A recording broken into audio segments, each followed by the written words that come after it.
Fala meu amigo, fala minha amiga, sejam muito bem-vindos ao terceiro módulo aqui da nossa revolução. Nós vamos falar sobre dinheiro.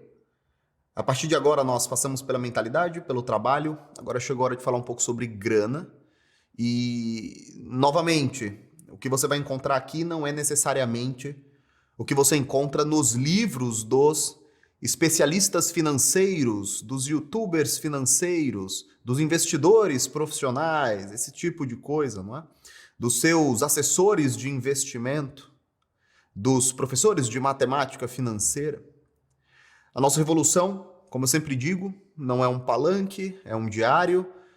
Se trata de reflexões, algumas delas profundas, outras delas apenas superficiais, que eu tive ao longo dos últimos 15 anos da minha vida, dessa vez, quando o assunto é dinheiro. Eu estou dividindo essa aula em 3 módulos. Eu vou começar a falar sobre algumas lições do porquê a nossa filosofia acaba sendo um pouco diferente das demais. Quando eu desenhei o que viria a ser essa nossa filosofia de vida, eu acabei aplicando, é claro, é impossível desligar e dissociar, eu acabei aplicando algumas características também que estão presentes na minha própria personalidade, ou seja, o foco, a obsessão, a repetição, o longo prazo, dizer não para muitas coisas. E antes que nós começamos a falar agora, eu te garanto que as pessoas te ensinam muitas coisas erradas sobre dinheiro. As pessoas te colocam para investir muito antes do que você deveria. As pessoas mandam você não comprar uma casa e viver de aluguel sem entender profundamente qual é a sua realidade. E a pior coisa que você pode ter na sua vida, se você tem crianças pequenas ou se você tem uma família conturbada, a última coisa que você quer é estar com um monte de capital disponível, que uma hora ou outra você vai acabar falando, uma hora ou outra eles vão acabar descobrindo, e de repente você se torna um caixa forte da sua família, não é? A pior coisa que pode acontecer é você decidir que financeiramente é mais rentável alugar um carro do que tê-lo, e fazer com que aquelas memórias todas que você, o seu marido tiveram, quando vocês estavam dentro do carro do pai de vocês, simplesmente não exista na mentalidade, na cosmovisão, na coleção de memórias dos seus filhos. Existe um momento aqui em que nós vamos falar sobre elementos não financeiros e talvez o ponto mais interessante da minha filosofia de vida, daquilo que eu tenho para falar para você, é que as pessoas focam demais nos elementos financeiros e acabam descartando os elementos não financeiros. Porque elas acham que quando nós estamos falando sobre dinheiro, nós estamos falando apenas sobre elementos financeiros. Isso é um erro enorme. Isso produz aquele tipo de pessoa estereotipada, aquela caricatura do sujeito que acha que para enriquecer ele tem que cortar o cafezinho. Isso gerou até uma piada clássica em que tem 2 amigos e um deles fala: olha, você sabia que se você cortar o seu cafezinho durante 20 anos, ao final desse período você compra uma Ferrari? E o amigo se diz surpreso, né? Ele se faz surpreso. Nossa, caramba, é verdade isso? Mas diga uma coisa, você bebe cafezinho? Não, lógico que não. Eu sei o poder dos juros compostos.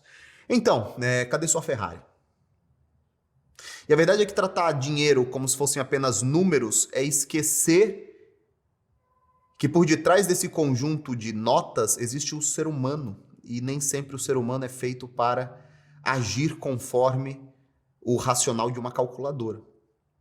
A nossa filosofia fala um pouco sobre isso. Então vamos lá. Na primeira parte da nossa aula, eu começo com a nossa filosofia quando o assunto é dinheiro. Tudo é sobre tempo, especialização e foco. Eu quero começar a aula de agora pedindo para você lembrar das pessoas que você conheceu ao longo da sua vida e que enriqueceram.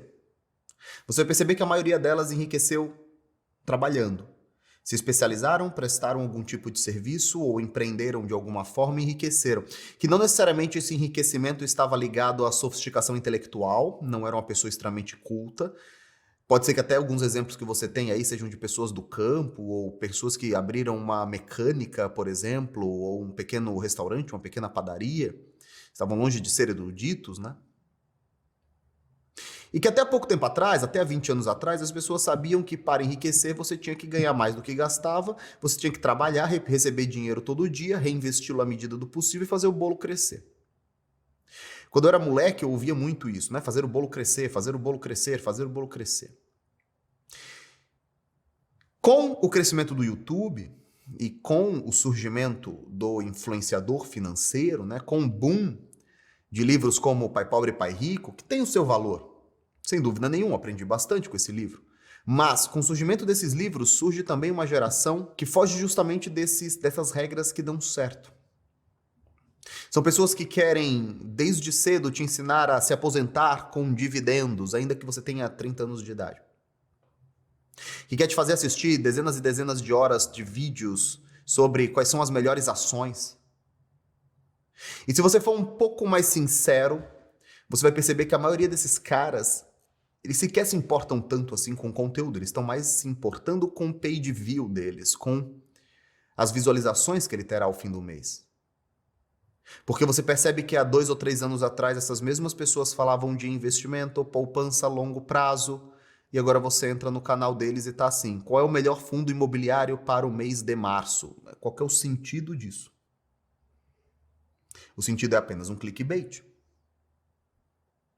Eles não levam a sério o assunto dinheiro, não porque eles são sacanas, ou golpistas, ou aproveitadores, mas é porque falar sobre esse assunto exige que você estruture a sua comunicação num formato de clickbait.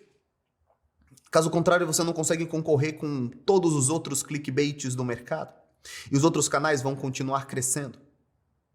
Então você tem que pegar uma matéria que saiu na Infomoney sobre a reforma tributária e fazer um vídeo editando seus olhos para eles ficarem grandes, falando assim, proposta da reforma tributária planeja tributar os dividendos em 20%. Aí, é o fim dos fundos imobiliários para sempre? Você precisa estar despreocupado, em certa medida, com a audiência e com os cliques para poder discutir dinheiro de verdade, com responsabilidade. E é por isso que eu gosto de fazer isso no ambiente pago. Eu não tenho nenhum interesse em ficar falando sobre dinheiro nos stories do Instagram, porque eu sei que eu vou ter que transformar o assunto num imenso clickbait. Eu vou ter que tornar o assunto superficial. E aqui eu não tenho a menor preocupação de passar 3 horas, 2 horas falando com você sobre o assunto, sem que eu tenha que me preocupar, putz, será que ele vai embora? Será que eu estou retendo ele? Você que está aqui, você comprou o curso, você espera seguir no tema, então vamos tratar o assunto com maturidade. Porque eu te digo que, quando a gente fala sobre dinheiro, tudo é sobre tempo, especialização e foco. Porque é assim que os adultos ganham dinheiro de verdade. O que significa tempo? Você tem que ter a maior quantidade possível de tempo para trabalhar, descansar e aproveitar a sua família. E é justamente... são esses 3 elementos que vão garantir que você tenha uma vida equilibrada. Você precisa trabalhar para ganhar grana. Mas, ao mesmo tempo, você só consegue trabalhar para ganhar grana se você descansar. Caso contrário, você não consegue produzir. Você produz a curto prazo, mas a longo prazo você está se destruindo. E de nada vale trabalhar e descansar se a última consequência de todo esse esforço e todo esse descanso não for a formação de uma família. Só existe legado para quem deixa rastro. Qual que é o sentido de tudo isso? E a gente vai falar isso um pouco mais lá no último módulo, quando eu falar sobre questões que nunca conversaram com você sobre grana. Qual que é o sentido de trabalhar como um cão e descansar apenas para satisfação do próprio prazer? Eu sei que se tiver gente mais nova aqui vai falar, lógico que tem, ter o meu prazer. Vocês vão perceber que depois de um tempo isso é muito superestimado. Então você precisa de tempo. E é por isso que a minha filosofia de vida e trabalho, quando o assunto é dinheiro, ela foca muito na especialização. Em você saber que você faz alguma coisa bem e prestar esse serviço. E melhorar esse serviço e aumentar seu preço. Através de negociação, da sofisticação do serviço prestado, de uma quantidade maior de clientes, do preenchimento da sua agenda seguido de um aumento do seu serviço prestado, do valor do seu serviço prestado. A última coisa que eu quero é, se você tem 24 horas por dia, e dessas 24 horas por dia, pelo menos 8 você está ocupando com trabalho, 8 com descanso e 2 ou 4 com a sua família, você não tem 5 horas por dia para assistir vídeos do YouTube sobre fundos imobiliários. Você não tem 6 horas por dia para tentar fazer day trade. Você não tem todo o tempo do mundo para ficar vendo as discussões no Twitter sobre a reforma tributária ou sobre para onde vai o preço do dólar. Porque você deveria estar utilizando esse tempo para estudar, se qualificar e conquistar mais dinheiro. Então, é tudo sobre tempo, foco, e o foco é esse, né? O foco é resistir à tentação quase irresistível de não ter nada para falar sobre o mercado financeiro porque você compra índice. E então você não é um cara tão esperto assim porque você não acertou a última Magazine Luiza, mas tudo bem. Você não gastou mais do que 5 minutos por mês com isso, então você pode focar na atividade mais rentável que existe, o seu próprio trabalho. E é também sobre especialização. O grande trabalho de enriquecimento que você terá na vida não é a seleção das melhores ações, isso não importa em quase nada. Quantas pessoas você conheceu que enriqueceram de fato, que construíram um patrimônio e uma vida próspera porque compraram Magazine Luiza, porque compraram, sei lá, qualquer uma dessas ações que explodiu? Isso é ilusão que eles te vendem. É ilusão que eles te vendem para te vender corretagem, para te vender novos livros, para te vender novos setups, para te vender novas séries, para consumir a sua visualização nos seus canais.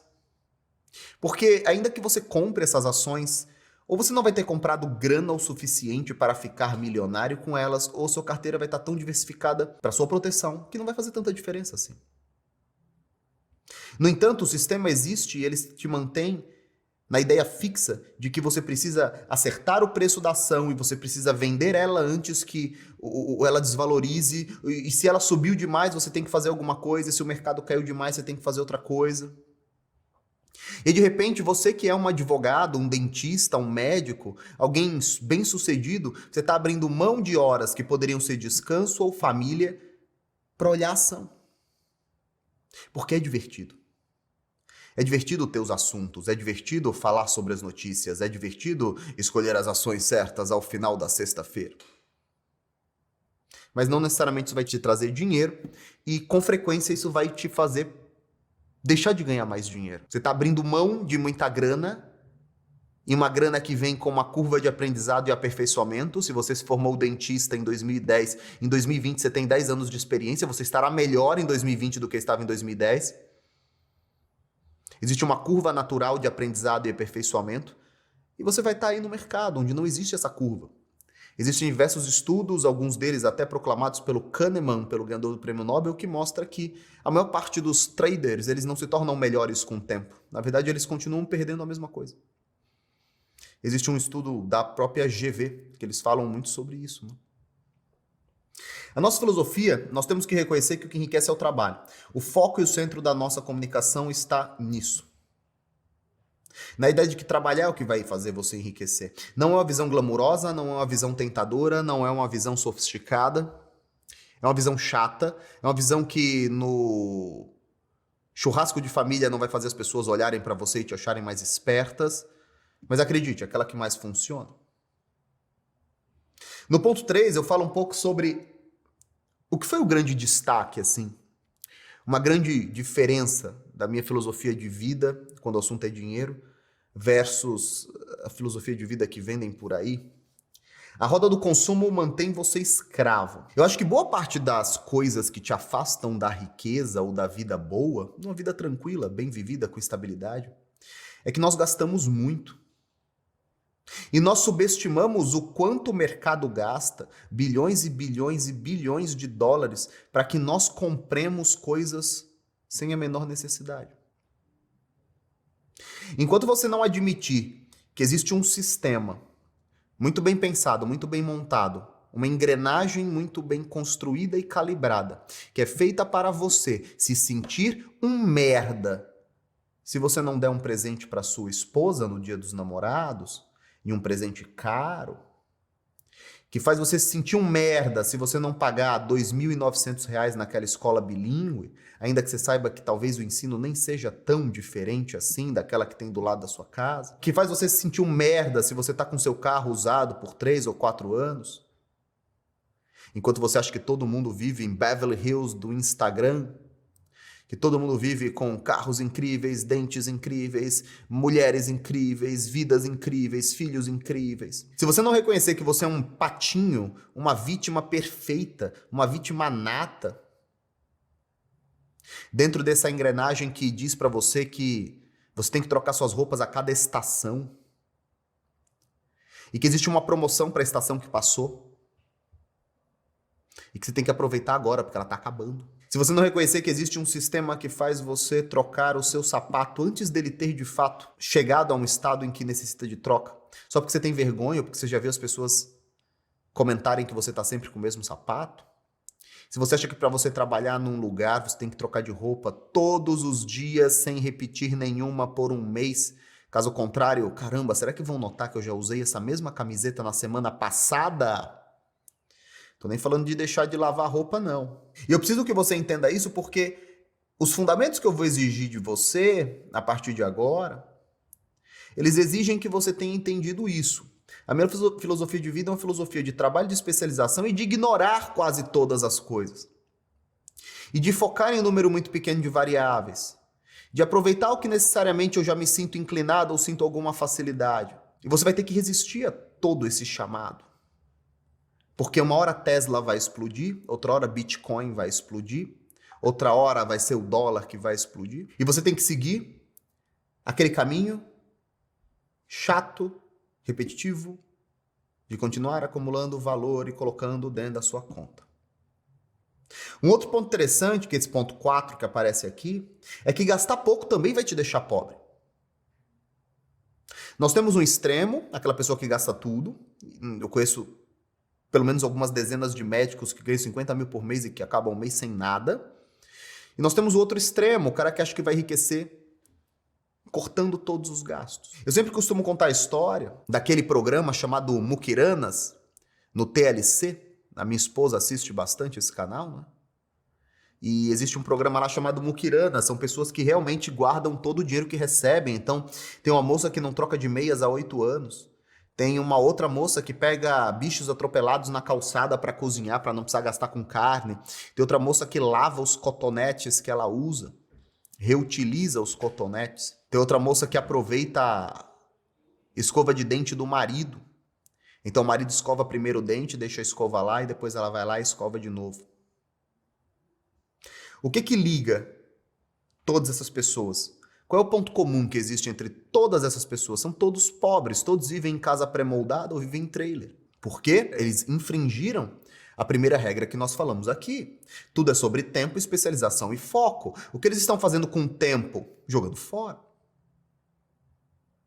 Esse cara não entendeu que o que vai fazer ele ganhar dinheiro, que o que vai fazer ele viver bem, não é o cotonete que ele economiza, mas o fato de que ele gasta mais tempo limpando cotonetes e buscando bichos na estrada do que ele poderia estar trabalhando e comprando coisas no mercado, pela internet, pela Amazon, entregando na porta da casa dele. Quando uma pessoa se orgulha porque ao sair da faculdade ela caminhou 40 minutos até chegar em casa e economizou um ônibus, uma passagem de ônibus, a pergunta que eu faço é, você não deveria estar pagando essa passagem de ônibus, evitando o desgaste físico, o desgaste mental, o deslocamento, os 40 minutos na rua, e chegar em casa em 6 minutos, descansado, e estudar? E se especializar e fazer aquele curso que você sabe que deveria fazer? Toda vez que eu vejo alguém dizendo, eu fui para a faculdade, e aí eu tirei xerox das coisas porque eu não tenho um caderno, e eu não comi, fiquei com fome para economizar dinheiro, porque no meu futuro eu planejo estar tranquilo. Não são economias como xerox, cafezinho, salgadinho, passagem de ônibus que te farão enriquecer. Você precisa de muito tempo abundante, tempo de qualidade, tempo descansado. Por muitas vezes, a melhor coisa que você pode fazer é chamar um táxi, um Uber ou deitar na cama no meio da tarde e tirar um cochilo de 1 hora. Porque você acorda com a cabeça boa, pronto para focar em estudar ou em se qualificar para prestar um serviço de qualidade melhor. A nossa filosofia não é a filosofia da economia. É muito maluco, mas o melhor conselho que eu posso dar para vocês, quando o assunto é dinheiro, e é o mesmo conselho que eu vou dar para os meus filhos, é gaste. Na nossa filosofia de vida, quando o assunto é dinheiro, nós vamos enriquecer gastando. Mas enriquecer gastando da forma certa. Enriquecer gastando em coisas que vão nos trazer mais tempo, mais foco ou mais especialização. Que a pior coisa que você pode fazer é economizar quando você pode comprar conhecimento, quando você pode comprar graduação, quando você pode comprar especialização.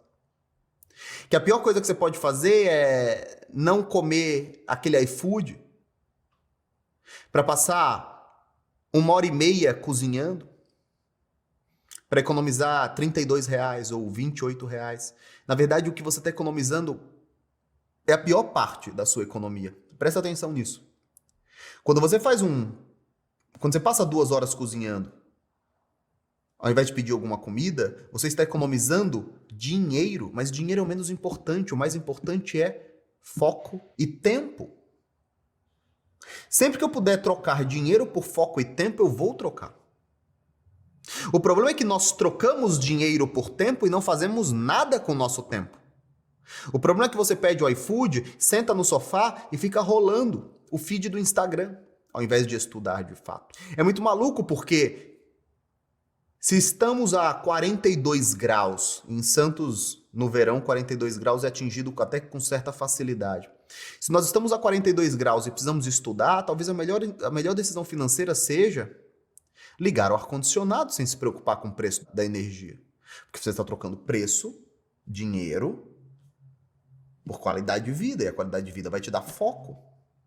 Vai te dar tempo de qualidade, estudando com qualidade. Se você vai deixar o ar ligado o dia inteiro, mas estudar o dia inteiro, se especializar o dia inteiro, aprender o dia inteiro, que bela troca. O que adianta você economizar alguns tostões na eletricidade, passar a tarde inteira se abanando porque realmente está muito quente?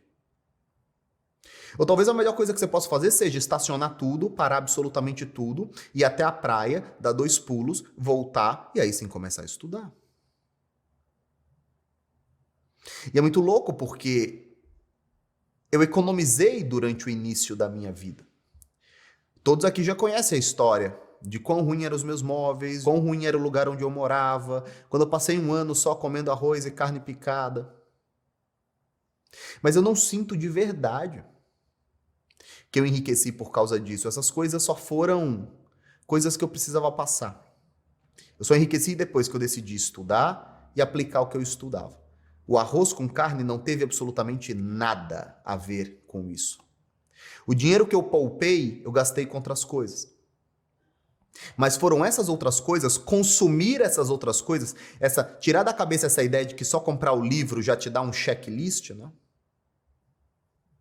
É que me fizeram ganhar dinheiro. Então, antes de tudo, esse nosso pensamento é um pensamento contra-intuitivo.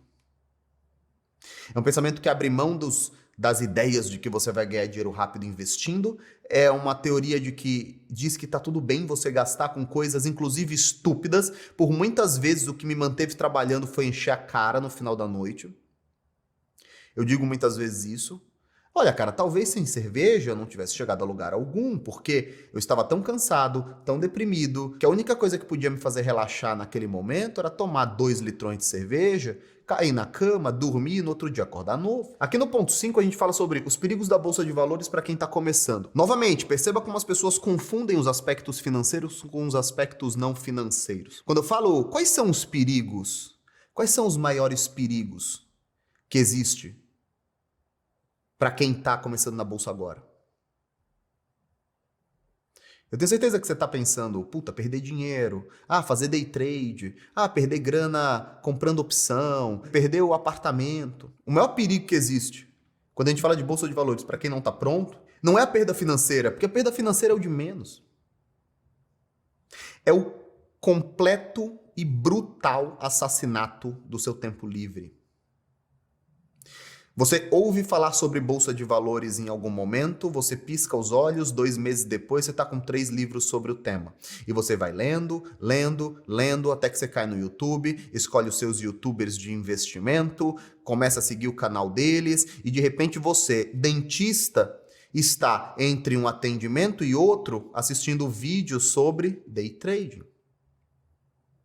O problema não é quanto você vai perder no day trading, o problema é quanto tempo você está perdendo até que você se conscientize que esse não é o caminho para a riqueza. Quantas pessoas tentaram enriquecer na bolsa de valores e depois de 5 anos desistiram? Caramba, o prejuízo financeiro foi o de menos para você, cara. Você perdeu 5 anos da sua vida. tentando fazer isso. Você assassinou 5 anos produtivos. Mesmo que não sejam 5 anos inteiros, 2, 3, 4, 5 horas do seu dia. E essa é a minha grande crítica ao videogame. Quanto custa um PlayStation 5? Sei lá, R$2.000, R$3.000, R$4.000, eu não faço ideia. Quanto custa um jogo? Sei lá, R$500. Mas o problema não é quanto custa a máquina ou quanto custa o jogo. O problema é quanto você está abrindo mão por jogar 4 horas por dia, todos os dias. São 120 horas. É muito tempo. O que você aprende em 120 horas? O que você ganha após jogar 120 horas? Não faz o menor sentido. Então saiba que os perigos da Bolsa de Valores para quem está começando, existem vários, mas o principal é você achar que você vai estudar e bater o mercado e que para isso você vai assistir 4 horas de vídeo todos os dias. E que aos finais de semana você vai fazer maratona. E aí você deixa de dar atenção para sua família, dar atenção para sua própria saúde, você não está enriquecendo, você não está com o descanso merecido. Muitas vezes sábado e domingo são restauradores para você chegar na segunda-feira arregaçando. Você já chega na segunda-feira cansado porque sábado e domingo para você virou segundo turno. Não é nisso que nós acreditamos na nossa filosofia. Um outro ponto importante para a nossa filosofia é a ideia de compra de ativos versus alugar coisas. Qual é o maior inimigo do brasileiro? Qual é o maior inimigo de qualquer cidadão de país de terceiro mundo, financeiramente falando hoje? Porque se eu não falar financeiramente, é tomar bala na cabeça. Financeiramente hoje é a inflação. É a perda de poder de compra pelo simples fato de que quanto mais moeda existe no mercado, menos valiosa ela é. A maior parte das pessoas elas nunca vão entender profundamente sobre investimentos. A maior parte das pessoas jamais vai entender a dinâmica do dinheiro. E aquelas poucas que entendem de fato a dinâmica de dinheiro, a maior parte delas jamais terá o temperamento correto para passar os próximos 20 anos seguindo um plano à risca. Por mais que elas jurem que são. Todo mundo começa no mercado achando que vai bater o mercado. Quando eu introduzi na minha filosofia de vida aquela ideia de que você simplesmente, a melhor chance que você tem como um cara comum, uma moça comum que talvez não vão dedicar horas ou anos de formação a entenderem sobre investimentos.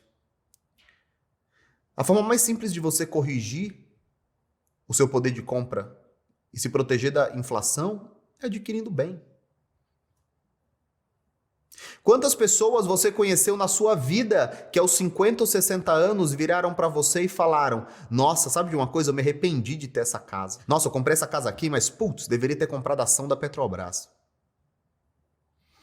São aqueles tais sinais claros e inequívocos que nós encontramos em todos os cantos do Brasil, mas que nós ignoramos porque nós achamos que os influenciadores são mais inteligentes do que a realidade que a gente constata com os próprios olhos. Muita gente, a melhor coisa que fez na vida foi comprar uma casa financiada por 10 anos na Caixa, lá nos anos 2000. E ela só conseguiu construir patrimônio porque ela estava habitando o próprio patrimônio. E que o ato dela habitar esse patrimônio traz uma série de vantagens para ela. Por exemplo, se for a única casa, ela é impenhorável. Ele está num bem de família. Ele já tem uma proteção natural contra o seu próprio credor. É uma operação simples e autoexplicativa. Você não precisa de um especialista para ele dizer se a sua casa está mais barata ou mais cara. Você dá um preço, se as pessoas não comprarem, você decide se você quer esperar ou se você quer abaixar o preço. Toda casa é, por si só, uma proteção inflacionária, porque o governo não pode imprimir mais casas. Então, basicamente, a nossa filosofia de vida ela parte do pressuposto de que a melhor coisa que a maioria das pessoas pouco sofisticadas quando o assunto é dinheiro vão fazer ao longo da sua vida é comprar a própria casa. No entanto, existe uma geração cada vez mais crente de que a pior coisa que ele pode fazer é comprar uma casa. E o que esse cara acaba fazendo é um misto de decisões equivocadas que vão deixar ele pobre mais para frente. E vocês vão entender isso daqui a pouco. Porque toda vez que você compra ativos e você vende ativos, e a ideia da nossa filosofia é acumular ativos, é um entendimento de que ativos foram feitos para serem acumulados e não girados. Eu lembro quando o BTG estava R$ 35 e eu falei pro pessoal, olha pessoal, isso daqui é muito interessante. Falei isso inclusive no Mente Blindada, não lembro se alguém pegou aqui o papel nesse valor. Quando o papel foi para 50 ou 60, as pessoas já começaram a falar, nossa, tem que vender, já subiu demais, subiu demais, subiu demais. As pessoas não se querem... Peraí, você acredita por 6 meses na empresa? Existe um grande problema em comprar e vender coisas, ao invés de comprar e mantê-las com você, que é um problema de ordem tributária elementar e que ninguém vai fugir. Aqui no ponto 7 nós temos o terrível problema de vender ativos. São 5 os grandes problemas que você enfrenta ao vender um ativo e que vão te fazer ficar mais pobre. Vender ativos te farão quase sempre mais pobres no médio e no longo prazo. Porque você acha que você é mais esperto do que você é. Eu acho que eu sou mais esperto do que eu sou. O primeiro ponto é imposto. Sempre que você vender ativos, você paga imposto. Se você vende seu carro, se você vende a sua casa, se você vende sua carteira de ações, qualquer coisa que você venda com ganho de capital, você paga imposto. Como o carro é um bem que se deprecia, no estado atual, você não tem que fazer nenhuma dessas operações. Mas mesmo assim, você ainda incorre em custos. Mas quando você vende ações, você paga imposto. Você diminui o montante. Uma frase que o Warren Buffett sempre falava e que ninguém leva a sério são aquelas 2 regras para ficar rico. Primeira regra, não perca dinheiro. Segunda regra, repita a primeira regra. Quando ele fala não perca dinheiro, é impossível que você não perca dinheiro na bolsa, porque todo dia ela sobe e desce. Mas o ponto é, não perca dinheiro onde ele não precisa ser perdido. Não pegue o seu montante e pague 15% de imposto se você vai querer entrar nessa empresa logo depois. Por que pagar ao governo, entendeu? Se o governo permite que você não pague para ele enquanto você mantiver os ativos com você. E eles vão continuar se valorizando, eles vão continuar distribuindo dividendo, eles vão continuar com lucro crescente. Primeiro ponto, imposto. Segundo ponto, intermediários. Pouca coisa destrói tanto valor quanto um divórcio, por exemplo. Por quê? Porque o intermediário come tudo. Intermediários são advogados, consultores, especialistas, pessoas que vão querer te ajudar a resolver uma situação e podem resolver sem dúvida nenhuma, não é? Mas mediante um pagamento. A coisa mais comum do mundo é nós vermos aquelas pessoas que dizem assim, nossa, eu tenho um apartamento de 800 mil, avaliado em 800 mil. Você vai ver o valor de mercado real do negócio é 650. E aí ele tem um imposto sobre o ganho de capital do período. Ele tem o advogado para ser pago. Ele fala, nossa, mas eu pensava que era 800, mas eu fiquei com 410 na mão. E a pergunta que você deveria se fazer é, vale a pena me desfazer desse imóvel por 410 mil dinheiros? Eu sei exatamente o que fazer com 410 mil dinheiros? Ou é melhor eu me manter aqui com esse imóvel? Pode ser que às vezes seja melhor sair, pode ser que às vezes seja melhor ficar. O ponto é que você tem que pensar a respeito. Terceiro ponto, spread. Spread é a diferença que existe entre o preço de compra e venda. Existe spread o tempo todo em ativos financeiros. Alguns ativos mais líquidos têm menos spread, mas ainda assim nossos spreads são até que relativamente altos. Então, quando você quiser comprar uma ação do Facebook por R$ 100, por exemplo, você não vai encontrar ali na pedra, na venda, R$ 100. Você vai encontrar 101,80. Então, você já perdeu 1,80. Porque são spreads que existem em qualquer mercado. O ponto 4, capital emocional. É engraçado, mas é só você começar a se desfazer dos seus bens que você se sente pior. Você se sente mais pobre. Você se sente mais inseguro. Você sente medo. Capital emocional é um típico elemento não financeiro. Ele não dialoga em nada com a sua grana, ele não dialoga em nada com quanto você tem. Mas o simples fato de você se sentir assim condiciona o seu comportamento. É por isso que tantas donas de casa repetem, nossa, se der tudo errado, pelo menos eu tenho um lugar para morrer.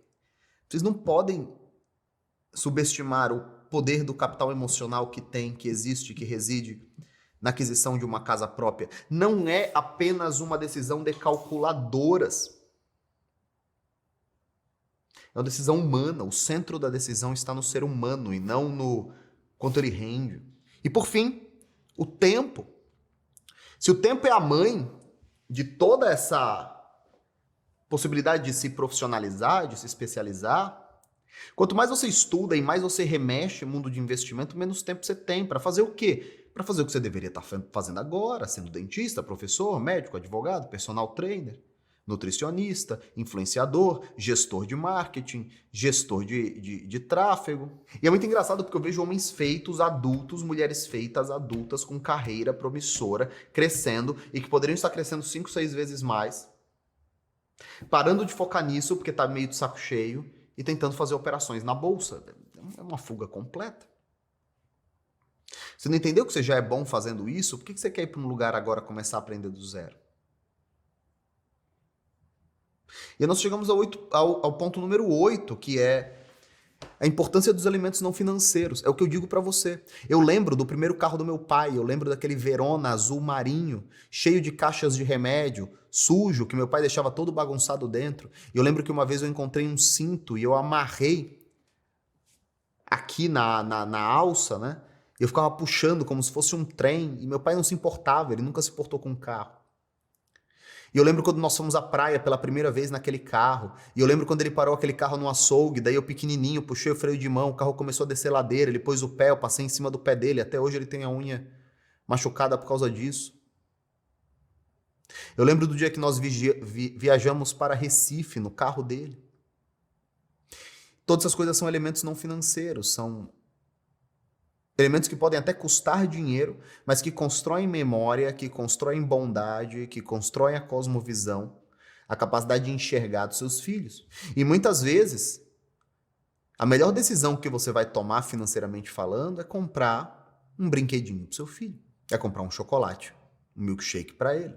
Porque o dia que os profissionais de investimento falarem sobre elementos não financeiros, com a importância com que eles falam sobre 5 centavos no preço de uma ação para você decidir se você compra ou não, nós teremos evoluído bastante. Por fim, se depois de tudo isso, você ainda não está 100% convencido do que eu te falei, e você quer sim entrar na bolsa, você quer sim entrar no mercado, compre índice. Compre índice por quê? Porque é diversificado, é automático. 92% das pessoas nunca baterão o índice. Mas o principal, comprar índice é a única forma de participar do mercado financeiro de maneira 100% segura e distribuída, pagando pouquíssimas taxas e sem que você tenha que estudar mais do que 5 minutos por mês. Você vai entrar no home broker, vai fazer sua compra, vai fechar. E mês que vem você vai voltar para repetir esse processo. E você vai ter liberdade, qualidade de vida, você já está investindo, a economia está fazendo o trabalho dela por você. Eu espero que vocês tenham entendido que a nossa filosofia é muito mais sobre foco, repetição, esses elementos estranhos e interessantes, né, sobre gastar dinheiro. Às vezes é melhor comprar um chocolate para o seu filho. Então, todos os pontos fundamentais é que você precisa entender para a hora que nós vamos, na próxima aula agora, explicar como é que a gente arranja o nosso patrimônio. Porque sem entender essas verdades, o arranjo patrimonial não funciona, se torna uma coisa só, se torna letra morta. Eu precisava que primeiro você entendesse o espírito. Espero que você tenha gostado dessa primeira aula e até a próxima.